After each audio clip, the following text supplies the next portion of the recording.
কেউ যখন জিজ্ঞেস করে কেমন ঘুরলে শান্তিনিকেতন, তখন আমরা বলি দারুণ। Hi, good morning, welcome back to our channel. তোমরা যারা আমাকে চেনো তারা তো প্রচুর ভালোবাসা দিয়েছো ফার্স্ট পার্টে, আর থাম্বনেল দেখে বুঝতেই পেরেছো ঘুরতে এসেছি বোলপুর। আজকে 14ই আগস্ট, আর 14ই আগস্ট 2023 পড়েছে সোমবার। তো এই ছুটিতে তো ঘুরতে আসতে হতোই। আমি পৌলমী, আমার হাজবেন্ড অভিক, তো আমরা দুজনে আমাদের দিদিদের সাথে ঘুরতে চলে এসেছি বোলপুর। ফার্স্ট পার্ট রয়েছে ডেসক্রিপশন বক্সে। আজকে ডে 2, সারাদিন কি করি দেখতে থাকো।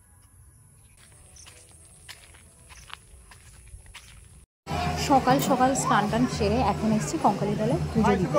শুনেছি এটা এখানে মায়ের কঙ্কাল পড়েছিল, তাই এই সতীপীঠের নাম কঙ্কালীতলা। অভিক এখানে তিলক আঁকাচ্ছে এক সন্ন্যাসী বাবার থেকে। আমার যতক্ষণ ইচ্ছে জাগলো উনি ততক্ষণে চলে গেছিলেন। না না, ওটার বাড়িটার মাঝখান দিয়ে যে একটা সিঙ্গেল তাল গাছ আছে, দেখো ঘরটার ভেতর দিয়ে, এইটার থেকেই উনি এখানে বসে লিখেছিলেন তাল গাছ পায়ে দাঁড়িয়ে তাল গাছ ছাড়িয়ে কবিতা লিখেছিলেন। এখন এসেছি আমরা মিউজিয়ামের ভেতরটা ঘুরে দেখবো বলে। তো এখন মিউজিয়ামটা ভালোভাবে ঘুরে দেখি। আচ্ছা, ভেতরে জুতো খুলে ঢুকতে হবে। তো এটা হচ্ছে বিল্ডিং। আশেপাশে হেঁটে ঘুরে দেখার এমনি জায়গাটা খুব সুন্দর, এনভায়রনমেন্টটা খুব সুন্দর, এনজয় করার মতো। তো সেটাই এখন এনজয় করছি।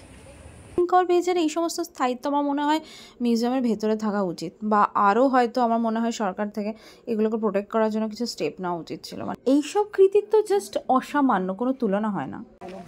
বোলপুরে কেউ ভুল করেও ডিয়ার পার্কে যেও না। আমরা ডিয়ার পার্কে গিয়ে দেখি জাস্ট একটাই জাস্ট গরুর সাইজের দূরে হরিণ ছিল।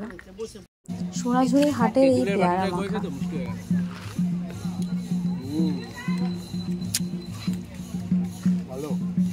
তেঁতুল মাখাটা ভালো, এটাতেই টেস্টটা বুঝতে পারছি তেঁতুল মাখাটা ভালো হবে। বাদিলালের কাঁচা পাকা আম, ঠিক আছে।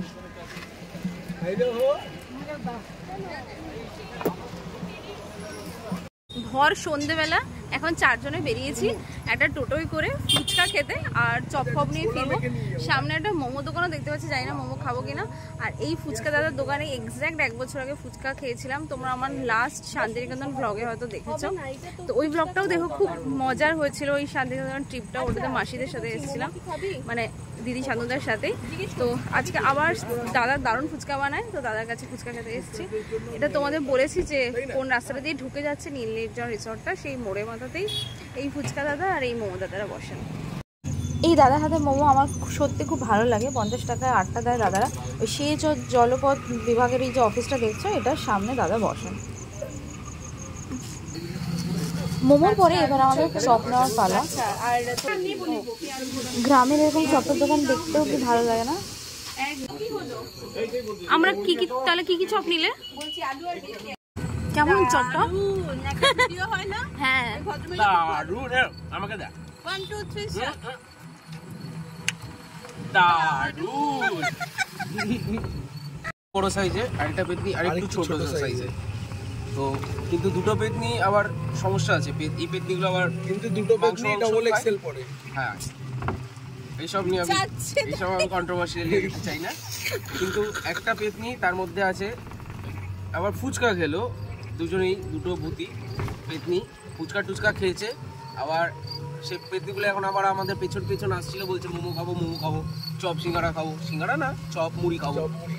তো আসছে আমাদের পেছন দেখা যাক ওদেরকে আর দেখতে পাই কিনা। বিরতির পর আমরা আবার আসছি।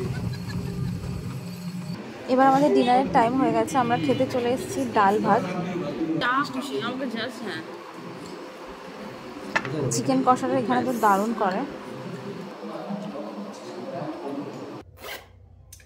তো প্যাকিং তো সব ডান, এবার জাস্ট চেক আউটের পালা। এই হোটেলের চেক আউট হচ্ছে 11টায়। তো এবারে আমাদের বাসে ট্রেনে আমরা কোথাও কোনো রিজার্ভেশন পাইনি। ঠিক আছে, 3-4 ঘন্টা রাস্তা, রিজার্ভেশনের জন্য কোনো চাপও নেই। 1:10-এ গুগলে দেখলাম শান্তিনিকেতন এক্সপ্রেস ছাড়ে বোলপুর থেকে। ইচ্ছা আছে জেনারেলি মারামারি করে উঠে সিট ধরার, এবার জানি না কতটাই পারবো। না পেলে না পাবো, ট্রেনের ওই মানে দরজার ধারে দাঁড়িয়েই আড্ডা মারতে বাড়ি চলে যাবো। আবার কি স্প্ল্যানেড বা হাওড়া পৌঁছাবো, দেন সোজা বাড়ি। আর যদি রাস্তায় ঘাটে কিছু হয়, কিছু তো হতেই থাকে, তাহলে তো রেকর্ড তো অবশ্যই করবো। আর যদি কিছু না হয় তাহলে স্টে টিউন, নেক্সট হলিডে অবধি। সাবস্ক্রাইবটা কিন্তু করতে ভুলো না। বাই। লাস্ট ব্রেকফাস্ট আমাদের এই হোটেলটাতে, লুচি তরকারি আর ডিমের টোস্ট। ড্রোনটাতে চার্জ ফার্জ দিয়ে বই যখন এনেই ছিলাম, অভিককে বললাম তুমি একটা দুটো জাস্ট ভিডিও রেকর্ড করিয়ে নাও এটা দিয়ে।